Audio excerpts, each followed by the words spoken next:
Good morning. As I'm sure many of you know, tomorrow is a solar eclipse, which means it's maybe been... The last one was in 1999. I remember watching it with quite fond memories of me and my mum in our little flat window when I used to watch it through our little glasses. Sadly for me, I wasn't that organised, as usual, and I didn't get time to buy any glasses, so I thought it'd be a bit more fun to make a shadow box. So they are quite simple. I've just got the girls to decorate theirs, so it's a little bit more exciting for them. The girls have already made theirs, but I am going to show you how we can make a bigger one that you might want to use, or make, should I say, for this afternoon, anytime later today or tomorrow, ready for us to watch the solar eclipse tomorrow evening. I believe it hits London at 20, starts in London I think at 6:20. Depending on where you are in the country, it might be very slight different timings, but it's around 6:20, and it lasts for, I think it's just over an hour. So definitely consider doing that, because it's one of those things that children in particular are probably only going to see once as a child, and of course then they'll see it in adulthood like I am now. So here we go, let's make it. Okay, so you need a box.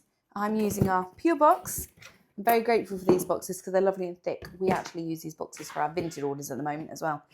So I'm using a Pure box because it's nice and thick, it's nice and sturdy. So no other light around us is hopefully going to penetrate it, which I'm really worried with the girls once they will do, because they're a very thin cardboard.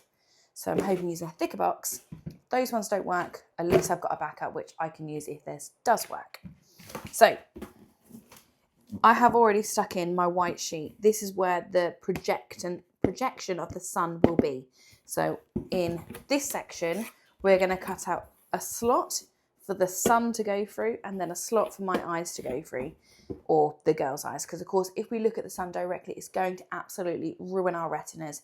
And I certainly don't want blurred vision and all sorts of issues with my eyes for the rest of my life. And I certainly don't want it for the girls' eyes either. So that's why we're making these shadow boxes. So I've already stuck this down there. It's just an A4 sheet of white paper, and I've stuck it around the outside, and then the box will be sealed. But what we're going to do now is we're going to make the hole for our eyes to go through. Obviously, don't let young children do it.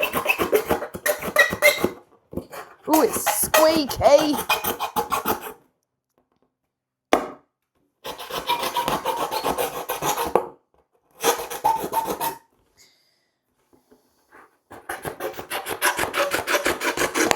Whoops. Okay, so I've made an H shape because I find that's the easiest way to create a square. And then I'm going to very carefully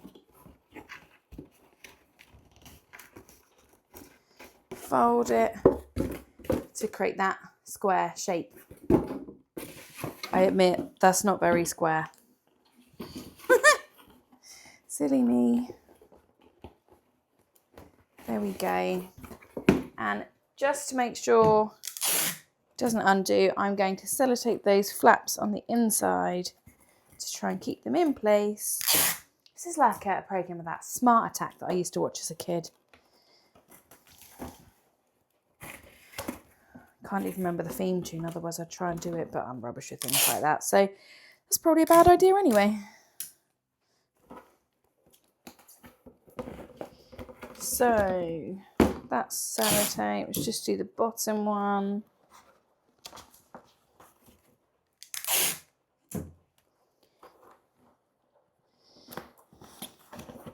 Okay, so that's my square for my eyes. I now need to make another square that is going to attract the sun using some foil. So I'm going to cut another square, stick the foil on the inside of it to attract the sun, and then we're going to pinprick through it. The sun will then go through there and then hit onto the white sheet. So let's make another square.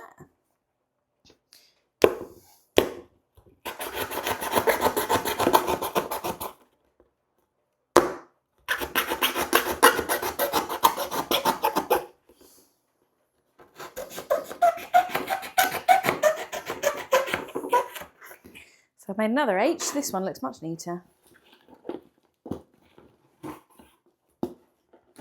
There we go. So I've now got two holes. One for my eyes one for the sun.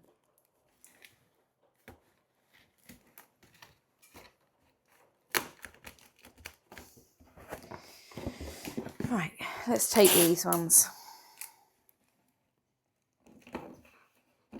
So when I did with this for the girls, I also taped around the edge of the eye hole, just in case it rubs up against them a bit too much and, God forbid, but causes a like a paper cut on their actual eye. I don't really fancy that. So that bit. So your foil.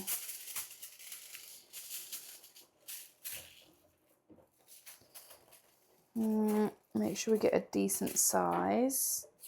I folded it in half just to make it that little bit thicker and stronger, because our foil is quite thin, unfortunately.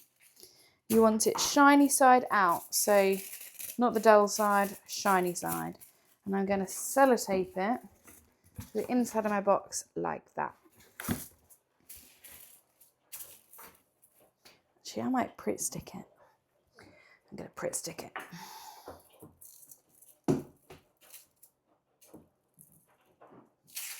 Oh no! She's ripped it.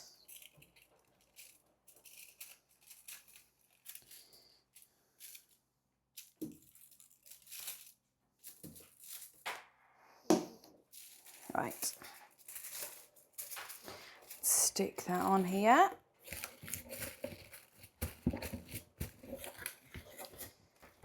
Perfect. And as always, I'm going to use more sellotape.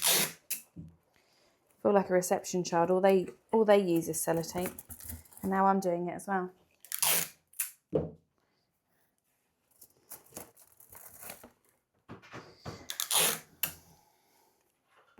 I have now sellotaped it on the inside. Ta-da! We now need to seal the box. And there's a hole in that top.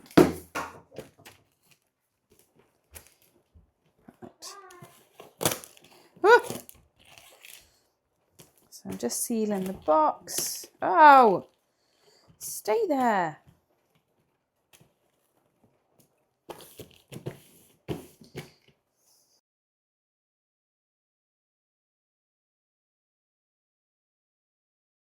Ta-da! So, last but not least, I need to put a hole through there, which is where the sun's going to come from. So I've got one of the girls' little needles, and I'm literally going to put a hole right in the middle.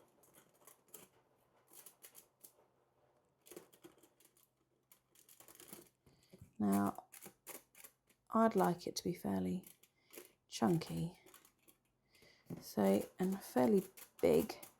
So there we go. So I've put my hole in the middle. So I'm going to look through this one. The sun's going to go through that one, and it's going to project a light down there. That is now the sun projecting through my foil hole and onto there, which, as I'm sure you all know, when the moon then covers the sun, we will change the shape, and then you can see the eclipse nice and safely through your projector box. Thank me later.